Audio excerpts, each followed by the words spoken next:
Welcome to the Fellowship of Gains, everybody, the podcast where intelligent people come together to talk about the variety of fitness trends out there and also bring some nerdism into it. Yes, nerdy things is what this is all about. But we're also about no gimmicks. We're about truth. We're about fact. We're about science. And also, we're going to sprinkle in some of our fun things that we love in the fitness, fantasy, gaming world. My name is Jesse Grund. I am the owner of Unconventional Strength here in Orlando, Florida. I am Andrew Dettelbach. I am the co-founder of Whealth in the world. We service everyone everywhere. It's not a physical location. We have online programs. I own a gym. I service the world. I'm just also own a gym. So. Yeah, I'm set up here in front of my gym. Just so you know, I have about an eighth of the amount of equipment as Jesse does, and I have about 1/32 the amount of nerd stuff that he has in his background. So I am lacking on both ends.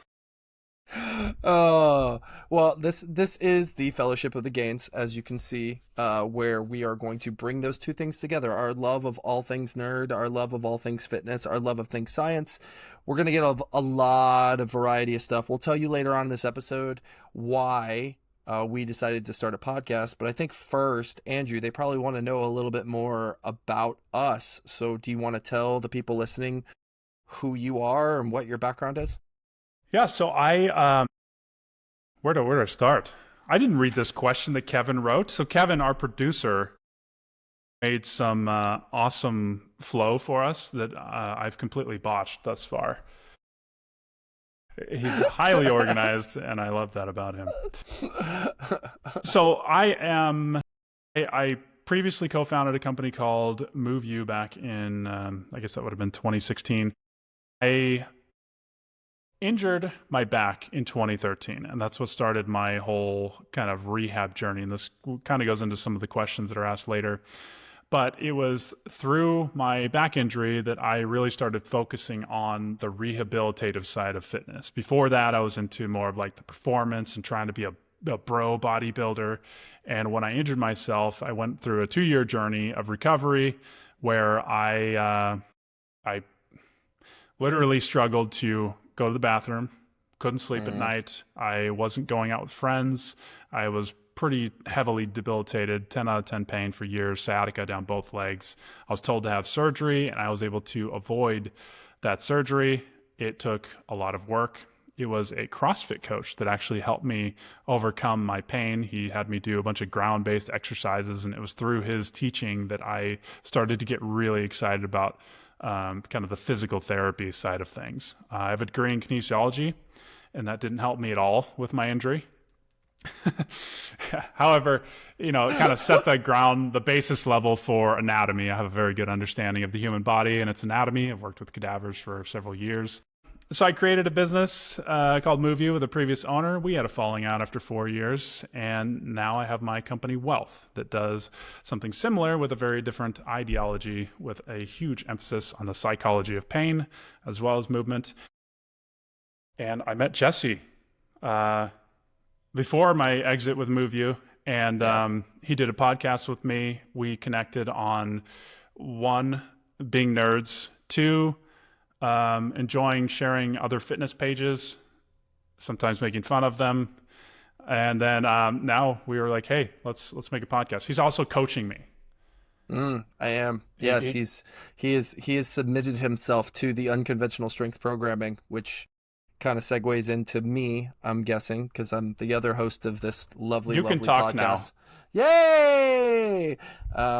If you notice, one of us is always going to be without clothes, and the other of us will always be wearing clothes. I didn't even tell that story. One of us is also like 10 years older than the other, but I'll let you guess. Anyway, I've been in the fitness industry for going on since 2011. I don't know if I've told you this, Andrew. I think I did, like, in passing, but I was in law enforcement first. That was always my dream. I wanted to be a cop. Tried it, really figured out that it wasn't the best thing for me. and was in this like existential crisis. I was like 28 and I was like, what am I going to do with the rest of my life? And I had grown up in a household where fitness by my dad had been emphasized. He was a bodybuilder. He worked at the New York Health and Racquet Club. He used to train guys like, or people like Kathy Ireland and Tom Brokaw. And so he had all these celebrity people. And so I was raised in that household, but I was always discouraged by my dad not to get into the industry because I guess he maybe didn't have the best experience being in the industry.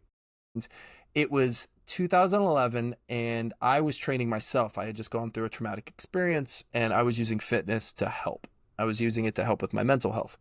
And my friend from the 6th grade, she was getting married and I could not afford to buy her a gift. And so I said, hey, what if I train you for your wedding? And she was like, yes, I would love that. So I went and started training her. It's a good gift, honestly. I mean, her mom cried when she saw me at her wedding because she goes, you did such an amazing job. She looks so amazing. And shout out to Christy Neeson, who's a dear friend of mine. And Christy got her ready for her wedding. And really, I was like, hey, I'm really enjoying this. Was I properly educated at the time? No. And I look back on some of those things like, I probably shouldn't have done that. But she got into great shape. I had a good time doing it. I said, you know what? Maybe I could make some money doing this. And by 2012, I was a certified personal trainer. I was working at a big Globo gym. And then it just took off from there. I loved doing it. I discovered battle rope training, which is a huge, huge thing for me. And I've been working with the rope since 2011. So now 14 years of working with the rope. And I was immediately like one of the most popular trainers at my gym. But, I was there for a couple years. I met my wife there. And it just didn't feel like the best fit for me. So eventually I went out on my own. And Unconventional Strength was kind of born from the idea of, hey, this is what the fitness industry tends to be, and I'm going to show you a different way of doing it. And so I've been in business with my own brick and mortar since 2014, made it through the pandemic. Woohoo! Can I even mention the pandemic? Made it through 2020, that time, You just got our whole account banned, dude. Producer Kevin, I'm going to need you to black out the word pandemic, I guess. But ultimately made it through. Jim survived, and we've built ever since. And I work with all levels of people, from people like Andrew who are high-level performers. I've worked with some of the biggest pro wrestlers in the world golf champions. At this point, I've got like 29 certs, a master's degree. I write for multiple companies. It's just, this has become my life, and I absolutely, absolutely love what I do. But I haven't forgotten what it's like to be a nerd at the same time, because I nerd out. We nerd out on games. We nerd out on all kinds of things. But one of my favorite things, which Andrew and I kind of united on, is our mutual love of Lord of the Rings. Like, I absolutely love Lord of the Rings. Andrew, do you like Lord of the Rings too? It makes it into my day on a daily basis, either as a joke or just whatever. I've got the oh my gosh, what is the shirt? Oh, I'm a nerd about Lorder, and I don't remember the line all of a sudden. This is not working out for me. The potatoes shirt on it. Boil them, smash them, stick them in the stew. Put them in the stew. Walk around Asheville with that. People, oh my God. Yeah, I love that stuff. I build models of have you worked with Metal Earth before? The Metal Earth models? I have not. No, I have not. So they're like super advanced Legos. You take flat sheets of paper and you have to like bend the metal and form them in. You create a 3D structure out of these metal sheets that are incredibly sharp. So I built Barad-dûr, and I'm halfway through Sauron. I've put that one on the back burner. It's incredibly difficult. I noticed you start Sauron from the bottom up, so I just want to point that out there to everyone. I'm following the rules, and it is it's more difficult than an IKEA piece of furniture. Like, you're reading it and you're like, what? It's a flat piece of paper trying to show you how to like fold this piece of metal a certain way. Yeah, I love it. I finally got the wife and the stepkids to watch it, and they loved it. Katie fell asleep a couple times. I've already showed it to my son's 6, going on 7. And he has already watched the trilogy at least twice with me. He'll just ask me. He'll be like, Dad, can we watch Lord of the Rings? And I'll be like, yes. And also, I'm so proud of you. And so we absolutely, so my mom was an English teacher growing up. So she had me read the books, which I loved. I got to read the books. And so when the films came out, it just became this like huge love affair for me. I think they still stand up test of time even to this day. And, I was looking at a meme that was they were taking AI and making jacked looking characters, and I saw jacked looking Frodo, Gandalf, Gollum. Aragorn, and got just yoked. And I was like, it's the Fellowship of the Gains. I was like, oh my gosh, that's the podcast name right there. That's it. There was like that little like a light bulb appeared over my head, and then it fell on my head and it hurt me. But You sent me the text. You're like, what do you think about the podcast name Fellowship of the Gains? And like, we immediately started going back and forth. And then like 5 days later, we just started actually making it happen. Kevin came on. He is unfortunately into Harry Potter. I'm just kidding. I also enjoy Harry Potter. It's just not as good as Lord of the Rings. You know? It's not as epic. It's not as epic, and that's okay. It's made for a different audience, and that's cool. I do think people at home probably want to know, if they don't know who you are and they don't follow you, why you are doing this podcast without a shirt on. It kind of became a gimmick back in like 2017. I started doing social media, and with my previous company, we were building a tremendous following. And I started wearing shirts, and when I took a shirt off to film a certain video for like the shoulder blade, for instance, showing like the back, the video did incredibly well. Like it did way better than it did with a shirt on. And so then like, what happens if I just leave my shirt off for like a knee video, which has nothing to do with the upper body? And the videos did better than if I had a shirt on. So it just kind of stayed off. And eventually people started just referring to me as the Shirtless Dude, because they don't really care to look up who people are on the internet. It's like, I don't know what your name is. You're just the Shirtless Dude. And then that's what everyone kind of called me. So then I ended up making an account with that name and left it that way. And so that's how I'm known. Yeah, and just to let all of our listeners know. So I don't ever wear shirts. It doesn't exist. All 0 of you currently, hopefully all 10 million of you later. I don't know if I want 10 million listeners. But we will be making shirts of his body eventually. It's happening, and it'll be a shirt that you can buy. It's happening. That's a music festival shirt right there. Like, I don't know if you wear that out anywhere else. I swear, I'm just going to make it without telling you and show up to the podcast just wearing it. Who is who? I don't know who's talking right now. Who is that? Which one's the Shirtless Dude again? I can't really tell. But yeah, so it's amazing to get to do this, because Andrew and I have a wealth of knowledge.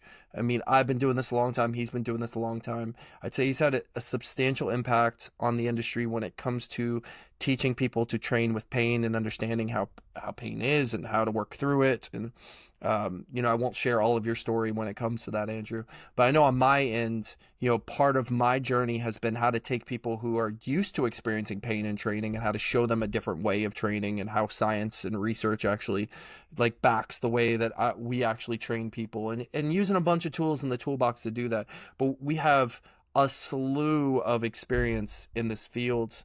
We kind of know what the research says. We know what evidence says. We know what the good things are.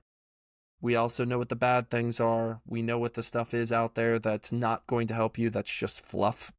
And we're going to be able to kind of take this podcast, take this experience for you all, and be able to minimize all of the gimmicky, noisy mess out there. And when it comes to fitness and health and topics such as pain and mobility and strength training and all those things, be able to wrap it in a bow that's research driven. It goes based on our experience, and something that you can count on. We're not going to bring stuff to the table that's not factual and based up by research and evidence.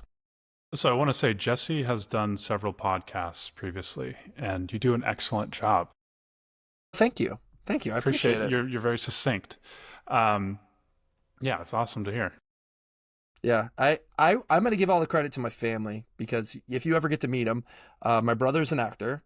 My dad was an actor. My mother was an actress. Actually, my mom was on the soap opera back in the day in New York. One of the things that I've always said is, some people, when the red light goes on, they turn into completely different people. And me, I tend to continue being the same person. This is just who I am. I'm awesome.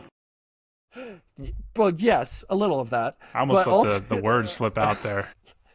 But ultimately speaking, like I understand I'm not going to say I understand viewers and what they like and what they want. I just understand how to speak in our field, and the things we're going to talk about I think are going to be awesome. And also we're going to be able to weave in some of the nerdy stuff as well. As you can see from my background, I have a few nerdy loves. I also cosplay as Batman. So we'll share some of those photos of me cosplaying as Batman. I have a little bit of a Batman love. I don't know if you can tell by the pops behind me, but I love Batman just a little bit. So we'll be able to weave some of those tie-ins with those things. Maybe we can do some LARPing in the future with our fan base. Lightning bolt, lightning bolt, lightning bolt, lightning bolt. All right, we're gonna do a DC comic live action role play. So I do want to say, like, I have a ton of knowledge in the field, and the more that I learn about movement and exercise, the more I realize I don't understand. Like, do you experience that? Because I'm getting to the point where I work with a lot of people in pain. My entire clientele is people that have injuries, primarily people that have disc herniations. Like, they've gone to doctors, PTs, chiros, they've kind of been let down. And I had learned just everything you can think of about movement, and there's still not enough to learn. There's still more that I have to learn, rather. And so I started focusing a bit more on the psychological aspect of pain and looking into that research, because that has been a huge missing puzzle that I applied when I started this business.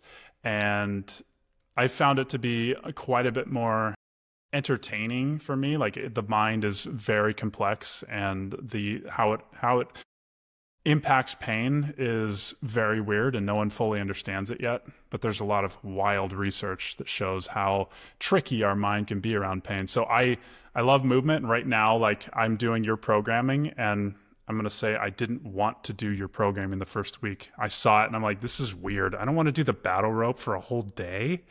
And after 6 weeks, I've fallen in love with how I feel and how I look. Like, I've leaned up a ton. I've gotten super shredded, and I don't know. I really enjoyed that process. And I think it's really important that when someone is learning something new, that you kind of relinquish whatever your thoughts are, your preconceived notions are, and just take the information in, like a blank slate. There was an anthropology class that I did in college where they talked about having a holistic mindset when you're learning new information, where you eliminate all of your thoughts. Like, anytime you're listening to someone, you immediately apply your own thoughts to what they're saying.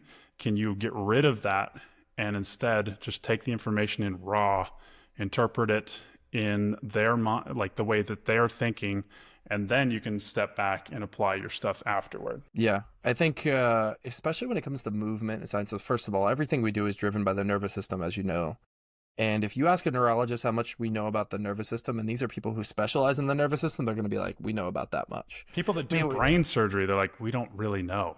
We don't really know, and it's very hard. And until somebody comes up with a way to actually really track what the nervous system does, we have varying theories and degrees of understanding of how the nervous system, especially when it comes to the musculoskeletal system, how it creates movement. There's different theories. Dynamic systems theory is one that I tend to apply to, and just basically that just says that, like, your nervous system is doing these complex equations all the time based on the external environment and your internal environment to figure out how to move and what to do and what does it have access to and what's the environment it's doing it in. And it's really interesting stuff. But I learned that with kind of a fixed mindset, where I had thought, hey, you have these functional movement patterns that are like built in your brain, and these are the things that you do all the time. And this is basically, that was my aha moment for, like, wow, this is how I'm going to start training and coaching everybody, which is, okay, understanding that to give people the best training, I have to give them access to all of the things necessary to be able to do anything that they want to do in their given day in the environments they live in. And that's what's kind of driven my training. And the search for the knowledge based around that has been kind of the way that I have approached learning anything at this point. I'm reading Triphasic Training right now. I don't know if you're familiar with, I think Cal Lutz and they wrote 2 books, Triphasic Training 1 and Triphasic Training 2. And basically it's like training around muscular contractions, where you're doing, concentric work, eccentric work, and isometric work, overloading eccentrics. As you know, eccentric training, you can train at 30% heavier than what you can train everything else based on what we know the research says. Maybe a little bit different if you're hypermobile, but ultimately speaking, that's what we know. And so, like, I'm reading that, and if you go in, I think one of the big things here is if you go in with a systems mindset to go learn something, there are so many different things that can fit in my toolbox on how I apply it in my system. And I think my field, our field, does a really terrible job at building war camps instead of building campfires that we can all sit around and talk and share at, which really, really bugs me. We're all like, no, this is the way. No, this is the way. No, this is the way. No, this is the way. And I've sat back and I've really just discovered, man, I think there's a lot of good stuff from a lot of different places that we can draw from. And if we sat back and actually listened to each other more and went in with that holistic mindset that you're talking about. But ultimately speaking, the way of thinking, the way that you're talking about is what's driven my coaching this entire time. So there is this misconception that there's one way to do everything. And I tell people, if you ever hear somebody say there's only one way to do something, be suspect of that person, because there's not just one way to do something, especially when it comes to training the human body. Yeah, my aha moment for coaching was having 1.1 million followers and having dozens of them tell me I'm an idiot. And that is very helpful in getting you to take a step back. First of all, you get incredibly defensive and angry and try to justify yourself. And then you're like, well, if there's a lot of people saying that what you're doing isn't correct, then it's time to expand your world. So that kind of made a very big difference for me. Like, I essentially just got coached online by a lot of very intelligent people and took a lot of their kind of ideas and blended them into my own. But, you know, it's forced evolution, because back then, and still my previous business partner just focuses on like, you need to move this way or you're going to blow up. Like, he has never changed his tune on that. And I had to, because what other people were saying was making sense, even though I didn't necessarily want it to be true. It's super easy for things to be black and white. Like, if your head isn't like centered here, you're going to have neck pain. Like, that's a very black and white thing to say. And it makes people, one, afraid.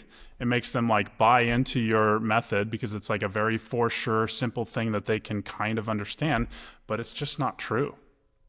And that was the part that, like, having so much more nuance in what I talk about makes it harder to connect with people, for one. But it feels right to me. Yeah, I would agree that the whole idea of, sorry, my light went out there for a second. It's back. It may be out again. Who knows? Kevin, producer, can you edit out my light? I don't think you can. Anyway. It just makes it super bright. Just washes out the screen. It's just when Gandalf was coming down the hill and then the sun rises. Oh man, I love that moment. I still get goosebumps watching that moment every time I watch that movie. Two Towers is so good. Anyway, and they're doing the thing here in Orlando where they have the live orchestra playing while the movie's going. That's awesome. It's really cool. So they're doing Return of the King here next month. I really want to take Jason to watch it. You don't want to take me? No, I'm not taking you. I'm sorry. Right. You're in Asheville, North Carolina, and I'm here in sunny Orlando, Florida. Maybe if you come down, I will totally take you. But I do think we have gotten to a place. Can we hold hands? I don't know. How tall are you again? It may look a little weird. 6'5". Dear Lord, it's gonna look weird. I do feel like, though, we've entered into a place, and part of why we're doing this podcast. There goes the light again. It's gone. It's gone. It's gone. I look fine. We'll deal with it. I promise it'll be better next time, everybody. All 0 of you listening. Hopefully more. 2. He's gonna fix it in post. I love Kevin. This podcast was born out of a text thread, to be honest with you, of Andrew and I knowing each other for years and sharing both good things and bad things over that time period, and understanding that there is a lot of trash in our industry that is built off of what he was talking about, which is being different sells, even if that's at the expense of science and facts. I still think one of my favorite t-shirts ever is science doesn't care how you feel. I think it's one of my favorite t-shirts ever. and basically, just conceptually speaking, like, there are so many people out there, new coaches, clients, people who are just looking to get into better shape, that if they they Google online how to not have back pain, my Lord, how many different things pop up.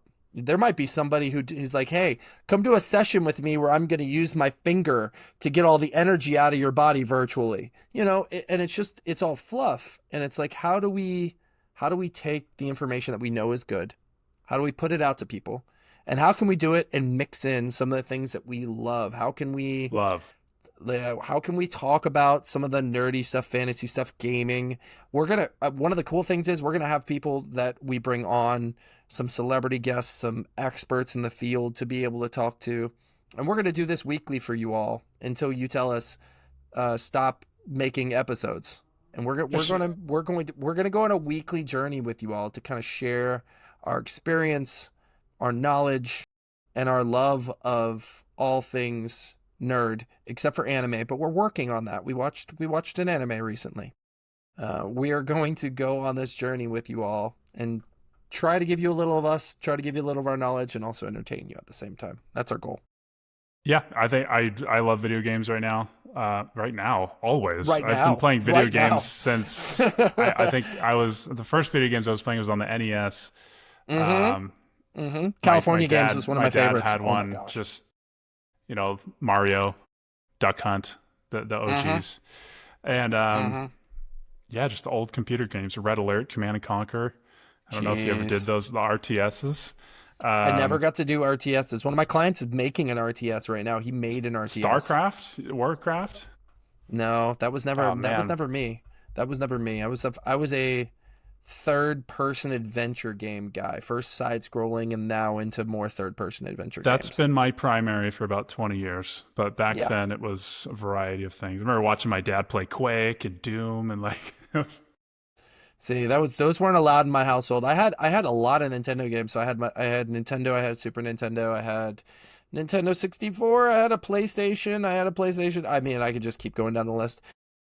But we never really got into computer games. My dad had a computer. We never got into computer games as a family. Shout out to my brother. We've been gaming our entire lives, and he actually game tests for some of the biggest studios. He actually got the game test for a Naughty Dog for some of their stuff. If you don't know who Naughty Dog is, they made Last of Us and Uncharted. And so he's actually gotten a game test for some of them. He's gotten a game test for EA. So he took Well, our love of gaming and made a career out of it. Naughty Dog created Crash Bandicoot back in the They day. did. That was one of their first. Yeah. I'm still dealing with. We can talk about this another time, but the Last of Us TV show is on right now. I haven't while watched we're it shooting last this. night, so don't say that. I know the game, I so didn't I play knew the it was second happening. Oh, no. It is the first game. I will say this real quick. We could do a whole. My brother and I talked about this ad nauseum. My best friend as well. It is the first AAA $60 game that when I bought it, I got to this point in the game, and I put it down. I didn't pick it up again for 4 years. I legitimately awesome. was just like, I was like, nope, nope, nope, nope. This is getting too much of an emotional reaction out of me, and I moved on to other things that I love, like the Batman Arkham games. Which again, can I pan? Am I allowed to pan? So I've got all my Batman pops behind me. I've got my think it Court of Owls might- back. I think Does it it do might a full? record more. Yeah, I it don't might know. do a full. Kevin, I will- the master, might be able to move things around. But I will tell you, Batman is the biggest thing that I nerd about. And it's just because, like, from a fitness and strength and conditioning perspective, and we'll do a series on him, it'll probably be a long series. The training that it takes, the discipline, the mindset, the money, obviously, probably lots of drugs, that it takes to be Batman is so spectacular to me. It was always like this pinnacle, and Kevin Conroy, the voice of Batman the Animated Series, was kind of my kid. And it's grown. And I got a chance, when I said I got a chance to start cosplaying as Batman back in 2020. And now I'm trying to work with an organization locally to actually start showing up to the hospitals and actually start going in as Batman, because I saw a Batman at a hospital one time and it just said, hey, I want to do that. So that's probably that. And like we talked about, Lord of the Rings and games. We might do 6 episodes on Elden Ring for all I know, especially when Night Rain comes out. But Yeah, for me, it's Lord of the Rings, and I am a huge nerd for the Diablo franchise by Blizzard. I've been playing that since the first one, and even though it's gotten a bad rap, I love it. I love the story deeply. Didn't they cut last year came out? Was Diablo 3 last year? Bro, Diablo 3 came out 11, 12 years ago. No, so was it Diablo 4? Well, wait, they 4. just did it. It was Diablo 4. Thank you. Sorry. 2 See, years I know ago. nothing. It's I know had nothing about a lot of turmoil. Yeah, and they've had some very famous people who claim to be very good at it, but they're not actually very good at it. We won't name those people. They like to stream on Twitter, something they purchased. No hints. And yeah. But we are going to be like I talked about. We are going to be doing this weekly. We're going to have a variety of topics, variety of guests, and Andrew and I are really, really excited to welcome you guys to the fellowship. Yeah, man, we've got pretty sweet guests. I know a lot of people in the industry just from having like a bunch of followers. Like I've met a lot of other influencers, and I know quite a few people at Rockstar Games as well. And those people are locked down tight. Yeah, I bet. They don't say any. I was with them before Red Dead Redemption 2 came out, and there was not a peep about it until the day it came out. I would expect that we will probably see you wearing a shirt in consecutive days before we see GTA 6. Just my guess. My guess. Sure. I believe that. Just my guess. So where can the people find us if they want to look up some of our fun stuff? I think we're going to have a YouTube page, correct? I don't even know. Do we have a Fellowship of the Games YouTube page? Yeah, so we don't even have a handle for that. Someone put it on the screen and Kevin, just put your voice over the top of this. No, so we will. We have we're gonna have a Fellowship of the Games YouTube page. We're gonna have a Fellowship of the Games Instagram page, which we'll tag in some of our other brands that we work with on that as well. So make sure you go there, subscribe to the podcast, subscribe to our YouTube page, subscribe to our Instagram. Make sure you follow us. Also, you can follow me at Unconventional Strength. Really, really simple. And then you can follow Andrew at Shirtless Dude, and my business page is Whealth, Whealth. That's our big one, the one I post to daily. Yes, you can also find me at Battle Rope Exercises. So I'm the Battle Rope dude on social media. That was passed off to me from a dear friend who retired from the industry. All the love, Aaron. Miss you, buddy. He's fine. He's just retired from the industry. He's not retired from life. Yeah, if you like this episode, please stay tuned. Hit subscribe. Check us out for more. And like I said, welcome to the fellowship. Welcome. Take care, everybody.